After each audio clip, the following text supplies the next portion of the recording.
Muy buenas tardes, queridos televidentes. En la noche de hoy le damos la bienvenida a un espacio más del podcast. En este especial, en este episodio tan especial que tenemos en la noche de hoy, tenemos igualmente un invitado muy importante.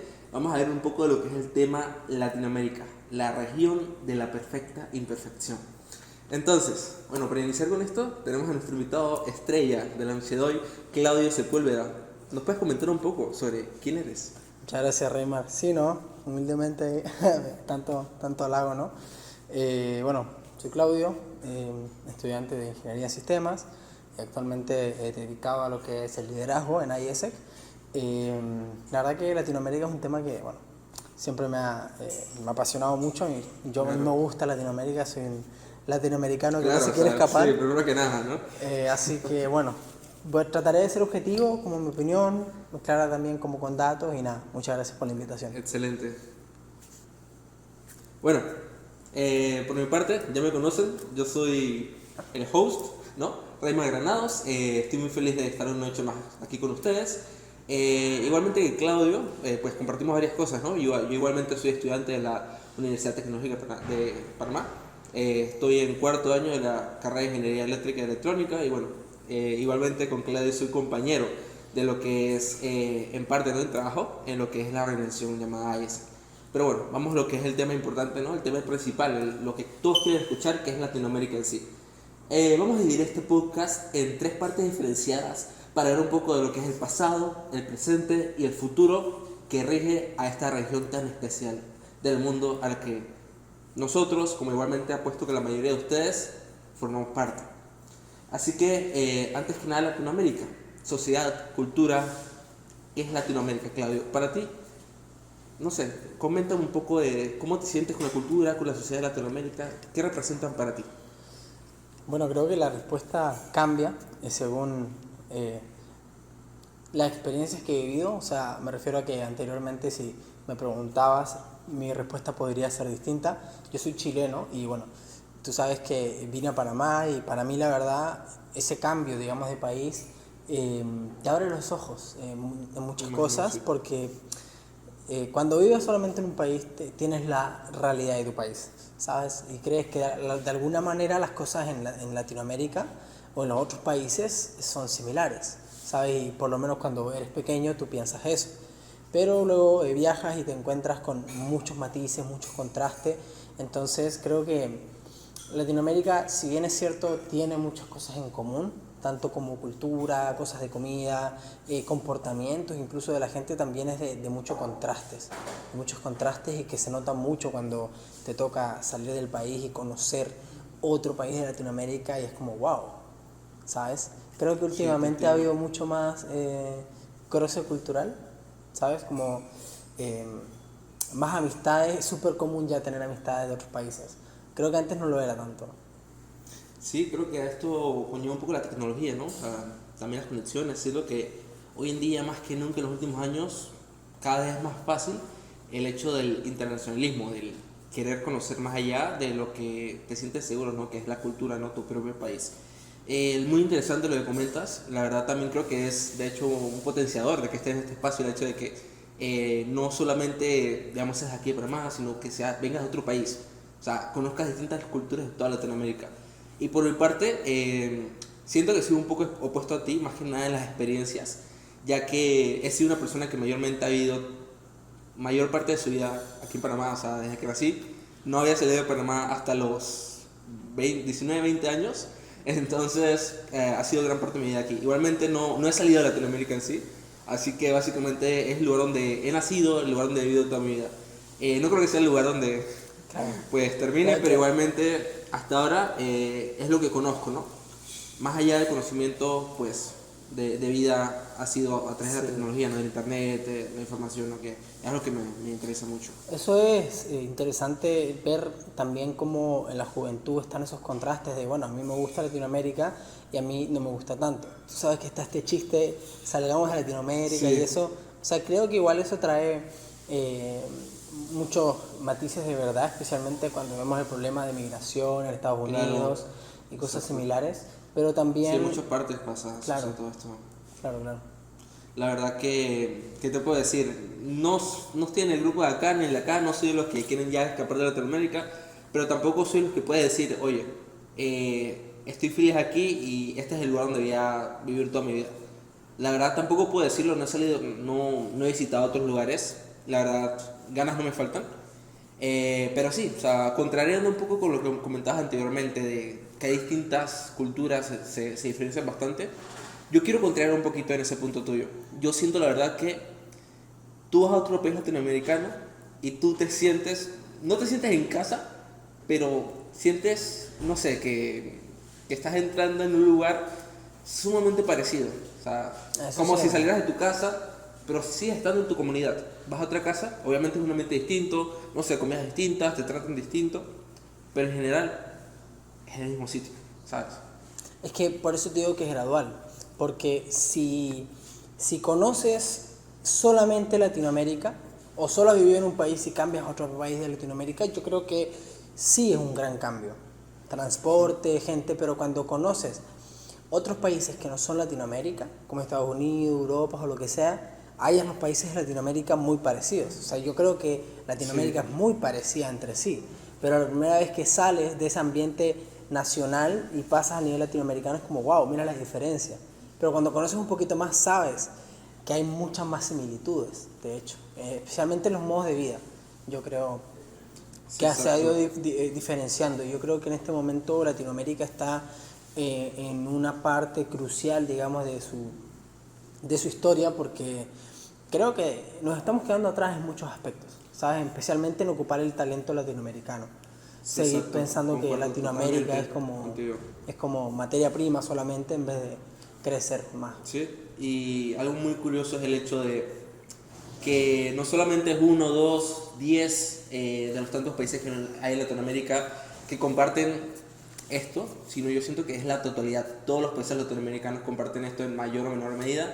Podemos hacer un poco de retrospección. ¿A qué se debe esto? O sea, al pasado, se debe a nuestras raíces. O sea, yo siento que cada cultura del mundo, cada región, tiene obviamente un pasado distinto, ¿no? O sea, tiene un ambiente con el que iniciaron. Digamos Europa, Asia, África, ¿no? Claro, En el caso de Latinoamérica está regido, fue regido más bien por lo que fue el colonialismo, ¿no? O la sea, colonización. entonces hay que hacer un poco de hincapié de qué es lo que ocurrió en el pasado que está afectando a nuestro futuro. Y está mucho esto de, digamos, la adaptación, ¿no? La adaptación a la nueva cultura. Básicamente se puede decir que no somos los mismos que éramos antes, ya no somos los incas, no somos los aztecas que antes regían Latinoamérica, para nada, aunque hay mucha gente que igual sigue diciendo como, oye, estos españoles vinieron a colonizar, mataron a... Pero igualmente yo siento que ya no somos nada de ese pasado, tampoco somos españoles ni portugueses definitivamente, somos una combinación de diversas culturas. Sí, o sea, a mí ese argumento ya yo no creo que sea algo válido. O sea, el presidente, por ejemplo, AMLO en México mandó una carta en su momento a España para que pidiera perdón Sí. públicamente y la verdad es que no Yo creo que deban ser prioridades siento de que un los presidente. patrióticos, los de... Bueno, no me meto mucho en asuntos políticos, pero los de derecha usan mucho esto del nacionalismo, pero a otro nivel, como no solamente en la parte de política, sino en la parte de tierra. Claro. Latinoamérica, no es solo Latinoamérica por la gente que vive hoy en día, sino por el pasado, ¿sabes? Mucho de esto de los grandes líderes, las grandes estrellas del pasado, es algo que siento que los latinoamericanos tienen demasiado presente, tal vez más que nadie en todo el mundo, Claro. ¿verdad? Sí, sí. O sea, Simón Bolívar, o sea, la estrella. Y siento que esto es mucho de lo que nos adentra, de lo que comentabas un poco de que no estamos utilizando nuestro talento natural. ¿Y tú crees que sea porque literalmente estamos haciendo mucho hincapié en el poder que teníamos en el pasado? Bueno, en el poder político, el poder de, no sé, exploración militar, el poder este tan romántico que suena, oye, en el pasado conquistaban tierras, éramos latinoamericanos de pura cepa, separándonos, pues destruyendo lo que era este dominio español, ¿no? Siento que es algo muy bonito de historia, pero que igualmente está llevando demasiado a nuestra época, lo que pues presenta distintas dificultades. Yo creo que no. O sea, yo creo que no es eso. Yo creo que estamos estancados, más que nada por un tema de comodidad y de estar atados, digamos, a la corrupción. Yo creo Sí, que no también. se avanza porque lo que hoy genera dinero las grandes, o las personas y empresas que dirigen no tienen intención de cambiarla, o sea, tienen intención de explotarla hasta que dé el último billete, por decirlo así, y no explorar cosas nuevas. O sea, no hay incentivos para empresas y para industrias grandes que sean emergentes y que se desarrollen. Se sigue favoreciendo lo que siempre se ha hecho, que son principalmente trabajos primarios de materias primas y cosas, explotación laboral en muchos ámbitos, siendo por ejemplo México y varios países de Sudamérica y Centroamérica de los países que más trabajan en horas y que menos ganan.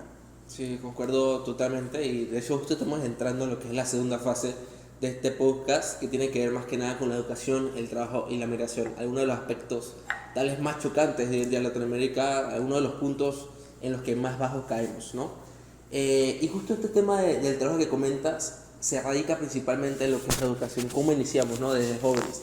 Nos educan, como tú comentas, ser mano de obra barata, hacer, crear, trabajar con materia prima. Porque sí, al fin y al cabo en Latinoamérica tenemos muchos recursos naturales, tal vez mucho más que en otros lugares. Al fin y al cabo tenemos tierras gigantescas, comparándolo con Europa, por ejemplo, que son mucho más pequeños. Tenemos petróleo, minerales y demás, y es algo de lo que pues nos hemos especializado, tal vez incorrectamente, para el presente en el que nos encontramos hoy, que es un presente mucho más tecnológico, mucho más de crear cosas que nos van a evolucionar como seres humanos. Y por mi parte, siento que todo esto se refleja en lo que es la educación en sí. En Latinoamérica nos alegramos más de salir del colegio, de terminar los estudios, de lo más pronto posible terminar la universidad, que ponernos a pensar, oye, ¿cómo voy a utilizar esto que aprendí el día de hoy en el mañana? Claro. No sé si te ha pasado a ti. Sí, de hecho, bueno, las mayores batallas que tiene Latinoamérica, además de la corrupción, obviamente, es el tema de la educación. Hoy en día que la tecnología es un campo que en Latinoamérica y en muchos otros países, regiones, digo, tiene más demanda que oferta.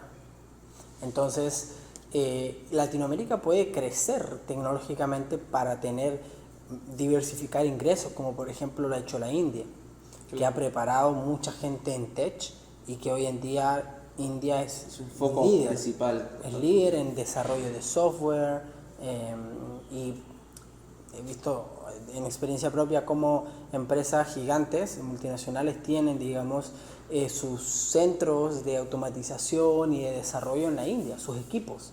Entonces, ¿qué pasa si en Latinoamérica hay talento y que no se está aprovechando? Yo conozco una empresa que vino hace poco a Panamá y se fue porque se dedicaba, digamos, a la tecnología, pero no tenía supply suficiente de perfiles. O sea, no había personas, las universidades y las organizaciones educativas no están especializando la cantidad de gente suficiente para suplir la cantidad de demanda que hay, cuando sí hay jóvenes. O sea, en este momento el porcentaje, digamos, de jóvenes que estudian en la universidad es minoritario. Estamos hablando alrededor de un 20% de la gente que podría, o sea, que está en la capacidad de estudiar. Sí. Entonces, de alguna manera la universidad sigue siendo un privilegio en cuanto a números, pero si te das cuenta tampoco es que la universidad, como otros países, o sea, claro, y te das cuenta que tampoco la universidad está formando al nivel que debería. O sea, se gradúa gente que no tiene, digamos, todavía esa capacidad para ejercer de una manera requerida por la industria. Sí. Entonces, y esto se ve reflejado literalmente desde el inicio, desde la educación, como comentamos, pero en los rankings mundiales, ¿no? O sea, podemos ver países, no sé, como por ejemplo Sur Corea, que hace 30, 40, 50 años estaban en guerra. O sea, era un país que básicamente ni existía como un país sumamente establecido. Versus países latinoamericanos que tienen hasta 200 años de historia, ¿no? E independizados. Y Sur Corea ha ganado la carrera increíblemente contra muchos de los países, no, contra todos los países latinoamericanos en cuanto a la tecnología, educación. Al fin y al cabo se nota como esta diferencia, no solamente en la educación, sino simplemente en la cultura, en esa educación desde el hogar, que hace un versus sobre la importancia de la mente versus el trabajo. Tiene que haber un cambio político, eso es lo primero que tiene que haber, un cambio político, porque países como Surcorea, Singapur, Finlandia, han tenido una historia anterior en la que no siempre eran punteros, no eran punteros de nada, o sea, eran países regulares. Cuando hicieron un cambio en su política, en cambiar el foco, ¿cuáles son nuestras prioridades como país? Y Finlandia hace muchos años no estaban en el top 10 de educación. Y ellos se propusieron poner la educación como prioridad en su país. Y ahora Finlandia es top 1 en educación. ¿Me entiendes? Sí. Un país como Singapur, que es un país súper pequeño, ha explotado todas sus oportunidades para ser, digamos, un referente en economía. En PIB per cápita, por ejemplo. Obviamente es menos gente, pero de todas formas es admirable. ¿Sabes? Claro. Entonces, ¿cuáles son las prioridades que los países latinoamericanos tienen? Países grandes potencias como Argentina y Venezuela que han caído a base de tener pensamientos que tienen más que ver con populismo que con hacer mejoras reales. Sí, ahí concluyo completamente contigo. Esto del populismo siento que es algo muy peligroso. Aquí en Latinoamérica estamos con una balanza súper desbalanceada que pasa de derecha a izquierdas. La verdad no me meto mucho en el tema, pero conozco, bueno, sé que conocí igualmente, muchas veces que viene un partido político, viene un presidente, viene un gobernante y sí, tiene todo esto el populismo, regala, o sea, vamos a regalar, vamos a construir, de hecho aquí en Panamá ha pasado, no voy a decir nombres, vamos a construir mucho, y a la gente le encanta eso, ¿no? Y luego el siguiente partido, el siguiente presidente viene y dice, oye, tenemos grandes gastos, tenemos deudas, no podemos seguir así, tenemos que cortar acá, tenemos que aumentar precios. Y al final la gente viene y dice, oye, yo estaba mejor con ese otro. Ese otro que lo que ocasionaba era más bien que la población tenga que caer en el gobierno, tenga que depender. O sea, se vuelve una población, digamos que perezosa, tanto de mente como de trabajo. Entonces esto es algo Es que eso igual define. es un tema, por lo menos en Panamá, un tema de trabajo, de competencia laboral. Por ejemplo, en Panamá no hay, la educación en Panamá no es buena, es la realidad, es mala. La educación universitaria es bien mala. Y si tú te das cuenta, en el mercado laboral en este momento los perfiles profesionales no son perfiles que destaquen de sobremanera. Uno en no sé cuántos miles. Y aún así no lo apoyan. Exacto. ¿No? Literal. Entonces, ¿qué pasa? Hay gente que viene de afuera, digamos extranjera, que viene a trabajar y que, como en muchos países de Latinoamérica, terminan ejerciendo cargos que no son lo que estudiaron. O sea, que es ese trabajo que nadie quiere hacer, digamos, ¿me entiendes? O sea, ingenieros trabajando de, qué sé yo, limpiando en restaurantes. Entonces, ¿qué hace? Que no haya competencia en el país, que no puedas, por ejemplo, como ingeniero, ejercer como ingeniero porque no puedes validarlo, no te deja, no es válido. Igual como médico, como abogado. Entonces, genera una zona de confort, genera, eso está bien como está, y yo creo que ahí entra de nuevo el problema de la educación, no de quedarse estancada, de no como buscar fomentar o incentivar que los perfiles que egresan sean como excelentes o tengan una exigencia alta. Y no solamente como la exigencia en el examen, sino la exigencia a ser un estudiante proactivo. Sí, un ciudadano. Porque, claro, Sí. claro, un agente de cambio. Porque, claro, en la universidad te pone exámenes difíciles, sí, que bien difícil, pero al final en el trabajo no se trata de exámenes, no se trata de aprenderlo bien, no aprendértelo en la noche anterior y listo, pasé, sino de ser un profesional competente.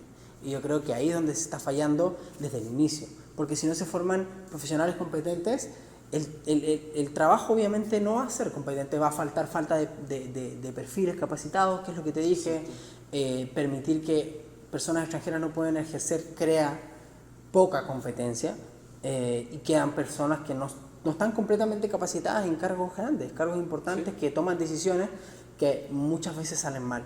Y son, por ejemplo, las decisiones que se hacen a nivel gobierno, por ejemplo. Claro, y todo esto ocasiona también el que incluso en sus propios países no tengan oportunidades. Claro. Y venga pues el otro mal que es la migración ocasionada porque las personas tienen que incluso escapar de sus propios hogares. Imagínate, disculpa que te interrumpa, que hace poco todavía, de hace un tiempo ya se ha estado barajando la idea de una sola Latinoamérica, ¿sabes? De unirlo, de tener... Sí, desde los tiempos de Simón Bolívar. De tener, claro, pero últimamente ya como de manera más moderna. Ya hay gente que sueña como una Latinoamérica unida como Europa, digamos, la Unión Europea, digo.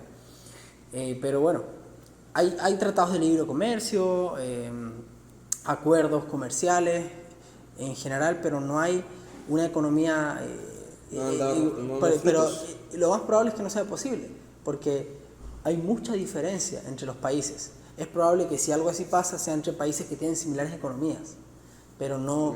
¿Qué crees que pasaría si, por ejemplo, hay libertad de tránsito entre todos los países? Obviamente los países más pobres, que son esos países que tienen facilidad de moverse, van a buscar un país que tenga mejores oportunidades, que sea más rico, digamos. Sí, exacto. Y que crea eso, problemas en el país, ¿no? Dentro de los propios países. Y sí, es muy curioso todo esto. Entonces, hemos hablado de diversos temas, hemos hablado tanto del pasado, de Latinoamérica, del presente. Y para concluir con pues, este pequeño espacio, vamos a tocar un poco de lo que es el futuro. Con todo lo que hemos comentado hasta ahora, toda esta retrospección sobre Latinoamérica, ¿qué es lo que nos depara en el mañana? Y al fin y al cabo, la pregunta más importante de todas, la pregunta que siento que los jóvenes deberíamos preocuparnos más en contestar es: ¿qué es lo que nos falta como Latinoamérica, como países, tanto individuales como, como la región, ¿no?